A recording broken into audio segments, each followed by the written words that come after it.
I had to redo the roof, so I put the clear on one side. Where's our adventure taking us today, Ed? Where are we going? Oh, we're going to go to Wallace.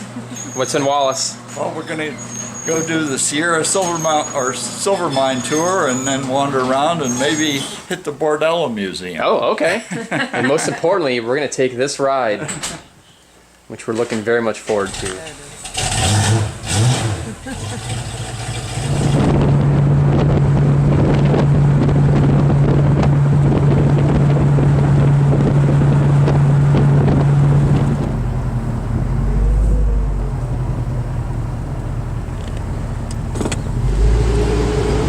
Okay, good morning folks. I'm Judy, your trolley driver, and I want to welcome you to the Sierra Silver Mine Tour and to Wallace, Idaho, the silver capital of the world. You folks enjoy, and I will return for you later. Great, thank you. That would be appreciated. We call that a muck stick, because everything underground, sand, rock, dirt, gravel, we just call it muck. Muck. Of course, this is a sledgehammer, but in the mines we call that a double jack. Back in the old days, this is how it got its name, was it used to go hand in hand with this. This is a hand steel. One guy'd hold the steel, the other guy'd hit it with the double jack, turn a little bit, and hit it again until they got a hole deep enough to get their dynamite into. I'd rather be the guy on the hammer. I've seen guys at mining competitions do that, and it's pretty amazing how fast they really are. Of course, this is a pick. This here's a track pick, and we use this to dig down underneath our rail, put in new ties, and we use the blunt end to drive those spikes down with. This little tool here is called a fin hoe. It was invented in the late 1800s by an old Finlanders. It's called a fin hoe. And what we use this for in the mines is when we're cleaning out our work area, there's a lot of stuff along the edges, along the walls, it's hard to get to with a shovel. So this works really well for pulling all that muck right out into the middle, Right. where you can get to it. Okay, I got good news and bad news. Good news is I haven't lost anybody today. Bad news is the day's not over. This is a hard part.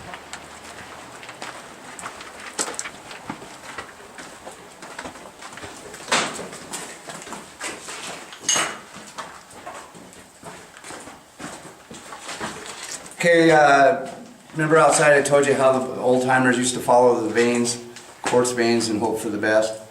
They don't do that anymore. Mining companies don't do anything unless they diamond drill or core drill first. And that's what this machine is here. It's a diamond drill. This is a diamond tip bit. It's industrial grade diamonds, and it's hollow. And diamonds are what? It's very hard. Very hard. The girl's best friend. Anyway, this goes on the end of a hollow rod. And you put it on the machine, and it'll bore right through the rock. And it'll force that rock up into these rods. You just keep adding rods as you go. Okay. And then you pull them out in sections when you're done. And you'll come out with this. This is called a core sample. And they'll lay these cores in these boxes, and they'll mark down how many feet in they drilled. So if they find the ore, they know how far in it is. And if they do find ore, they'll take this drill and they'll drill every direction to see how big the ore body is and see if it's actually worth going after. And they also can judge the rock too with these, what kind of ground it is. So the company knows what kind of rock bolts and everything you need to put in for ground support. This is an old machine that came out of the 1950s. It was good for about 500 feet. The new ones that size will go 10,000 feet or more. Wow. Of course, everybody's heard of a canary in a coal mine. Yeah. Well, they actually used them in the old hard rock days. What they do before they had gas testers and things, we have a problem with methane in old workings because methane, rotten timber will give off methane gas. And it's not because like in the coal mines they get methane constantly, but what they do is they bring this bird in, set about 10 feet, set it down, go out and wait for a few minutes, go back in. If it was still alive, they'd bring it in a little bit farther, and they just worked their way back to their workplaces. They knew that, because these are really sensitive. A canary is actually super sensitive to methane, and they will drop in one breath if there's methane in there. So. Wow. Okay, this is some of the mine rescue equipment they use during the Sunshine Mine fire. This is called a McKay backpack. It weighs about 50 pounds. It was good for about 2 hours worth of breathing. It's basically a rebreather. And what that does is it exchanges carbon monoxide for breathable air, carbon dioxide. These things were, they were only good for about 2 hours.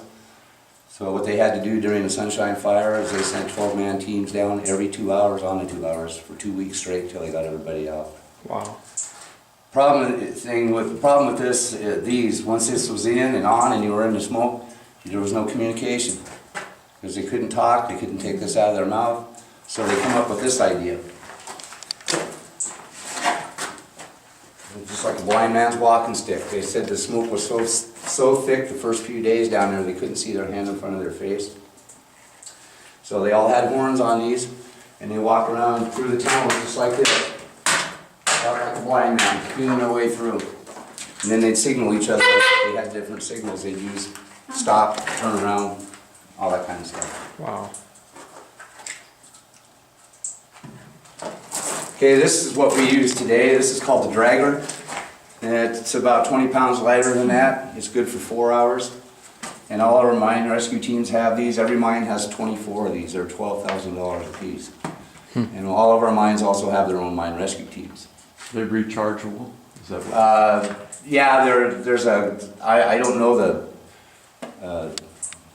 the working part of it on the inside, but it's not really rechargeable, but they replace parts in them. Yeah, because you want to reuse them, you know? Yeah. That's another thing that. Well, now use it once, they're trying to phase these out, and what they're doing is they quit making parts for these. So mining companies have to buy the new ones that are 20 grand a piece. But last year we had our mine rescue teams here locally go to the national mine rescue competition and took first place in the nation. So Great. pretty nice to know we got the best mine rescue Right, teams yeah. in the country right here. Okay, ever since Sunshine Fire also, federal law says everybody that works in the mines has to have one of these on their belt. It's called a self-rescuer. What it is if you encounter smoke, you pop this lid off, and then this thing here would come out. We keep that in there so the chipmunks don't chew it up. This would come out.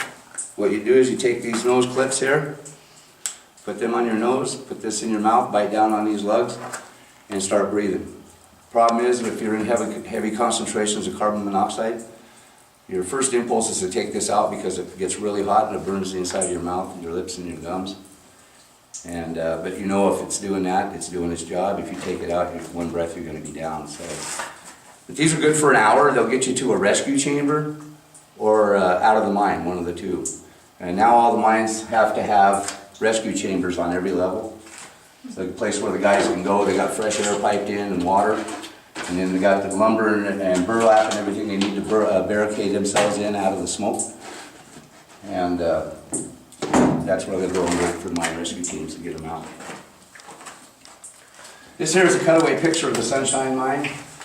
It's not really here to talk so much about the fire as it is, it's just a good way for me to explain to you how we do our mining here in the Silver Valley. We do a system called cut and fill, and we'll explain that to you as we go. At Sunshine, you walk into a portal like we just did, and you walk back about a quarter of a mile. And at the end of that quarter of a mile, there's a shaft called the jewel shaft. And in that shaft, there's cages or elevators. And there are 4 of them stacked on top of each other. Each cage holds 11 guys. So they can send 44 guys underground at a time. So they'll load you up on those cages, and they'll send you down to the 3,700 foot level. That's the main working level of the Sunshine Mine. You'll get off your cages and you'll get on a train called a man train, and you'll follow that tunnel right here. This goes all the way back to another shaft for a full mile to the 10 shaft. You'll get off the train there, get back on cages, and take you all the way down to the 5,600 foot level. Then they start unloading you from the bottom up. And all these levels are called working levels. They all got a railroad track. They got all the materials and tools the miners need to do their mining. These ladders here, these represent raises. And what that is a tunnel drilled straight up to the next level. And the miners work out of these raises. There's two miners, they're partners, but they actually work away from each other. One guy mines this way, one guy mines that way. Okay, when they get done with that cut, they'll send a sand-water slurry mix from the mill up above. 60% sand, 40% water. They'll pipe it all the way underground to where these guys are working. and they'll fill that area up that they mined out with sand. And then the water drains out and the sand hardens just like concrete, gives them something to work off of for the next cut. So they'll move up one set and do the same thing. One way, that way. And when that's all done, they fill that up with sand. They do that so on and so forth till they come up underneath the next level. They'll blast down all the existing rock under the next level where the railroad tracks on the next level are just dangling in midair with the ties still on them and everything. Then they'll sand tight right up to those railroad tracks. So what was once all rock in here is now all sand. And that's what we call cut and fill. Just to touch on the fire, just for a second. The guys, 2 guys they found alive 8 days later, they were in this borehole right here. And it had a direct tunnel to the jewel shaft. And the main intake air was coming down the jewel shaft. And then it would go out throughout the whole mine. But they had fresh air right here where they were at all the time that was going on. It was the only place in the mine that had fresh air. So they were able to get those guys out. The fire started in this area here. Smoke went out throughout the whole mine. Of course, the first one they hit, they got the smoke, was the 10 shaft hoistman. So when he died, there was nobody to hoist all these guys out. Right. Where was the guy Monday when he was killed? He was right here in the shaft, right about the 1900 foot level. He was a friend of mine, good friend. Was he working on one He of was those? in the shaft. He was on top of the hoist, Okay. the cages Yeah. that the guys ride on. They were doing some shaft repair here. He had a lanyard on, a safety rope, and his partner had bailed the skip away. Well, he asked him if he was ready. He says, "Ready to go, let's go." And they were on top of that cage. But when the hoistman started hoisting him up, he had that lanyard on and it pulled him down through in between the shaft guides. Got him. It's a sad day. Yeah, no kidding. Got a big funeral to go to tomorrow. Yeah. I can't even go. Underground. So a lot of times all this rock loosens up quite a bit because it shakes and rattles. So before it does that, we'll put in rock bolts to hold it up and stabilize the ground. Like these long mats right here where my light's going. That's wrapped around what we call a belly. And what happens over time is that belly would develop a big crack up in there where my light's going back and forth. Then you have a big slab hanging over your head. So we bolt all that up first, and it works pretty good. These bolts really hold well. And then we take that wire that's called chicken wire. It basically holds up all the loose stuff, keeps it from falling down on the track or falling on your head or whatever. We just kind of wrap that around there too, just for extra. We take one of those steel plates that got a hole in it, drop that on there, and then one of those boards, put that on there. What you do, you stick this up in your hole. Your drill's got an adapter on the end of it that will hammer this thing right up into the hole, and because it tries to spring back, that's what holds the bolt in place. Sure. You can see how tight you can get them, and the only way you'll get them out of there is to blast them out. Wow. Yeah, this is just an example of some single jacking to kind of give you an idea what it was like for the old timers. They didn't take kerosene lanterns underground with them because they give off carbon monoxide. So back in the 1800s, the only thing they had was candle power, and they did work by candle. So this is trying to give you an idea here.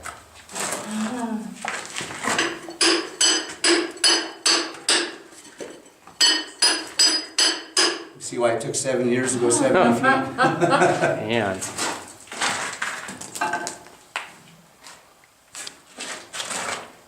Now on all the main shaft stations we have lights, you know, strung out on the stations, but when you get back to your workout area there is no light. The only light you have is what's on your hard hat. This is kind of what it's like. Wherever you turn your head, that's where you've got light. And I've caught myself going home and looking for something in a dark spot looking for that light.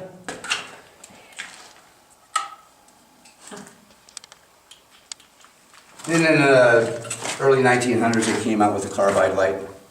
What this is, this unscrews, there's carbide powder in there. Miners carry an extra pouch of that carbide in their pocket. And then this little thing here opens up and you put water in there. And it mixes with that powder and it makes a gas called acetylene, using cutting torches. Burns really clean and burns really bright. These things actually worked pretty good. I've seen pictures of the guys in the museum wearing these things on their hard hat like that. And I suppose a few of them did, but my grandpa told me that back in the day they didn't like wearing them on their hats because every time they turned their head the flame would go this way or that way. So they usually just packed them down underground with them and then hung them on the wall wherever they were. Right. That's the same you know, you probably played with carbide cannons when you were a kid, right? Never did. Did No? you ever have? No, never heard of them. So like a potato gun? No, exactly the same. You put carbide, put a little water in, and set it off. Oh, wow. No, never done it. In fact, I've never seen one of those carbide lights work. Wow. Got a lot of loose rocks up there, hanging there, big slabs and boulders. So he'll stand underneath the bolts he put in the day before. He'll take this bar, start barring down all the loose rock, till he feels like it's safe enough to put that machine up there. That machine will rattle everything down if you try to drill it without knocking it, or barring everything down first. So when he feels safe enough that he can start bolting, he'll take the drill, stand underneath the bolts he put in the day before, he'll start a new bolt. Once he gets that bolt in, he's got another place to stand. And he just works his way back until he's got all his rock bolts in. This is a Gardner Denver 83 jackknife drill, weighs about 125 pounds. To move it around. Just gotta cradle it in your arms like this, pick it up, see where you're gonna go with the drill. I'm gonna start this thing up, it's pretty loud in my hand, press it here.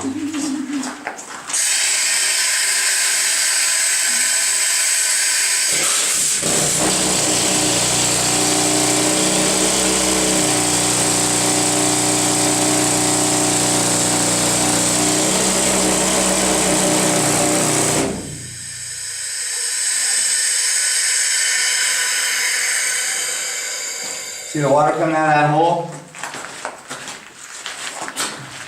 Coming out the wrong hole. We ran into another hole with the steel. It's supposed to be coming out this hole. But the steel is hollow, so it shoots water up in there, it keeps the dust down, and keeps your hole cleaned out. Okay. And then that's another thing too, the first thing a miner does when he gets down in his work area, takes his water hose and he wets everything down. Keep the dust. Tools and all, just, yeah, because, and they pretty much eliminated silicosis by doing that.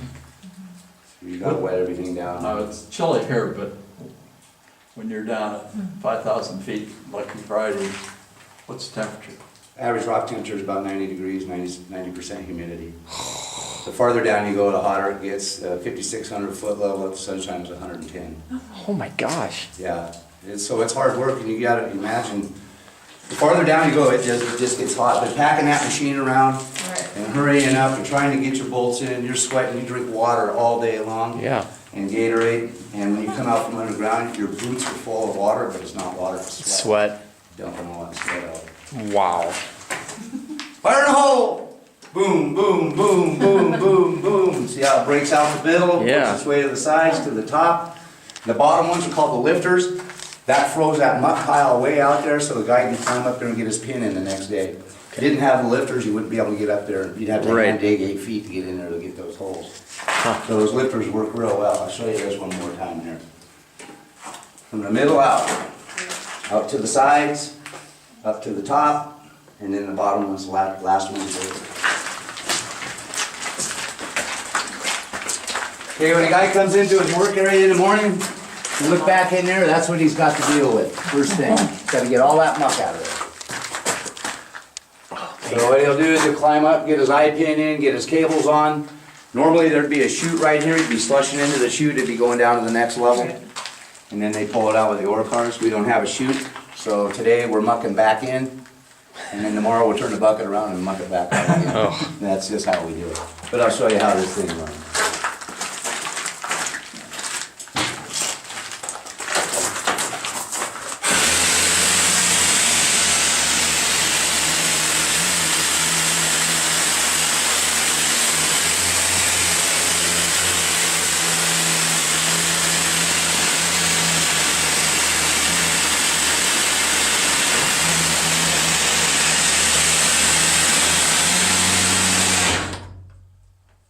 Now, you see all that muck that's along the walls there, that that bucket's missing? Yep. Remember that tool? I Yeah, the told you fin. that? The Fin Spit it out. Fin hook or something was it? Nobody gets the whole part. The fin hoe. Part, but nobody gets the whole part. But that works real good for pulling that muck out into the middle. And like I said, the mining companies are real greedy. They want every ounce of silver in there. So Sure. they want that slush right down to sand. Okay, right here, this is where, remember I told you where that company come in and picked up from the 70-foot mark the old timers left off at? They came back 200 feet, then they sunk the shaft down 200 feet, and then went out 500 feet in both directions to the bottom of that shaft. This is the shaft right here. It's filled with water. We let it fill up.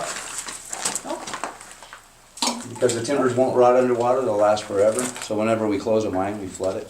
Then we'll pump them out later on. And Right. go back Here, we're in. gonna go back in there. There's the quartz veins they were following, so they're pretty good sized quartz veins there, so I can see why they thought they had ore. And they did, they just missed it by 3,800 feet. Yeah, so close. Yeah. These are some of the shaft signals you use. If you wanted to get a hold of a hoistman and you wanted to go underground, you'd use this.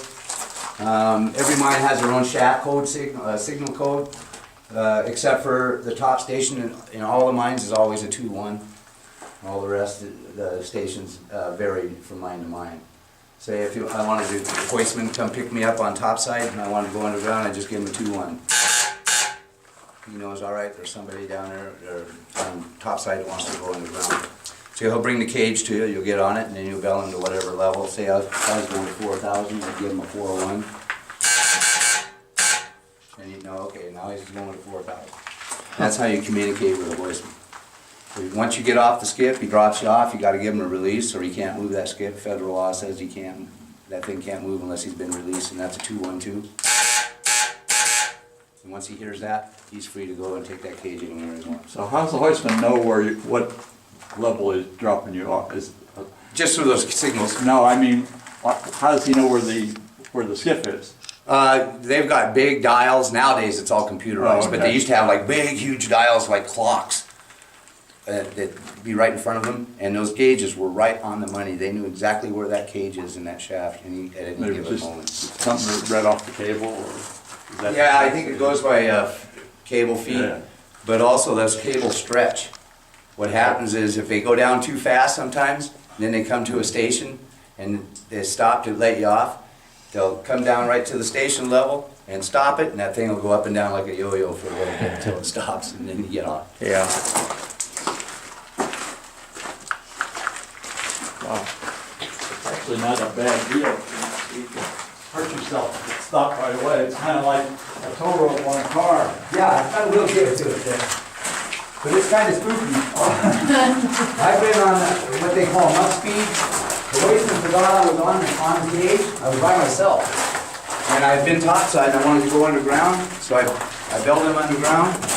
And he'd been pulling muck all day long. And usually they run that at what they call muck speed, as fast as that thing will run, up and down that shaft when they're pulling muck. And he forgot I was on there and he dropped me down at muck speed. And my feet didn't leave the ground, but it felt like it. In those cages, there's no place for me to stand to put my hands up against the walls because they're too big.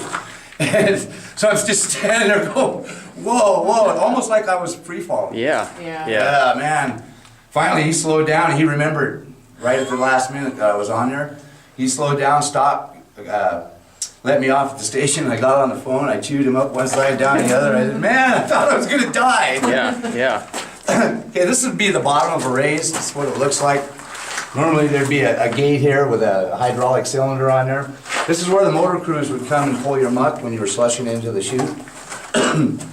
And there's two guys on motor crew. There's one guy that's called the swamper, and one guy that's the motorman. He just stays on the motor. The swamper rides the end of the train, and he spots the cars underneath the chute. The motorman, the swamper, they have a signal. This is universal in all the mines.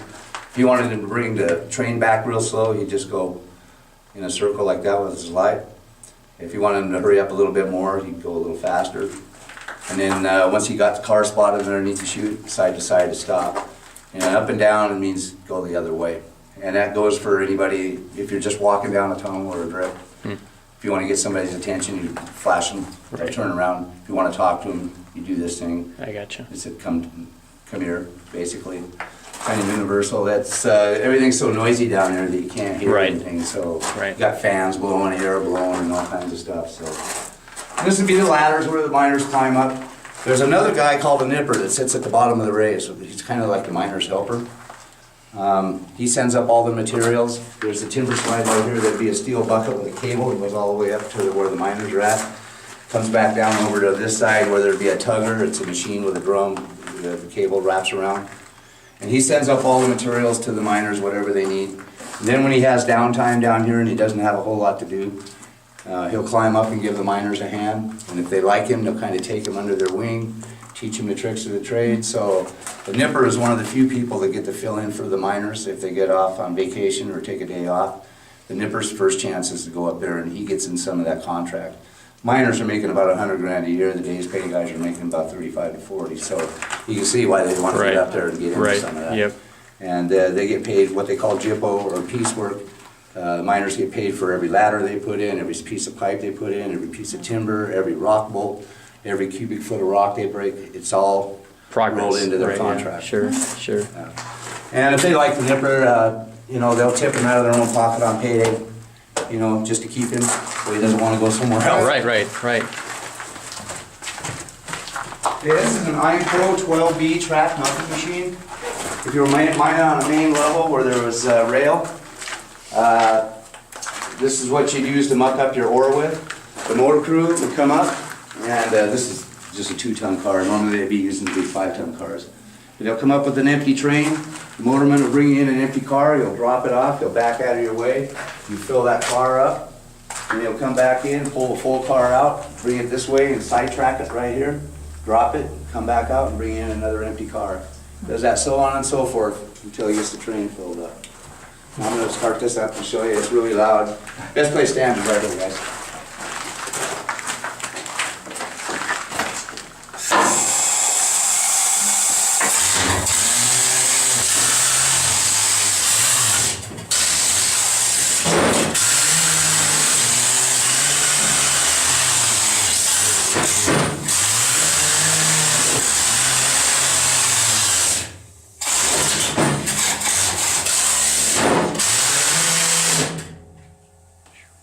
Man. You can muck up a car up pretty fast. Yeah, I guess. Sure beats using a shovel Or a muck stick. muck stick. Yeah. That's right, a muck stick. I was a little sloppy on that. I had that chain loose. Usually I'm nice and smooth. Been on days off doing other work, so. It's just an old compressor that the mining class used. It's out of the 1930s. It's old diesel compressor. It just sits there and watches people go by now. Yeah. Living the good life. Yeah, retired.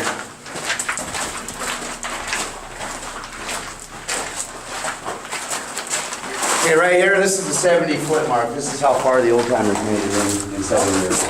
Wow. That's it, huh? Everything by hand. Yeah. Wow. There's a whiteboard so anybody that can follow. That's depressing to think about that, isn't it? Yeah. Oh man, 7 years of your life for nothing? Yeah. Yep. Wow. Of course, what else did they have to do back in the 1800s? I don't know. Sure. Hoping to get rich. Yeah. Gold fever. I heard that. Yeah, that's why you wear a helmet. It's even painted red. Yeah. For a warning. There you have it. Get over here.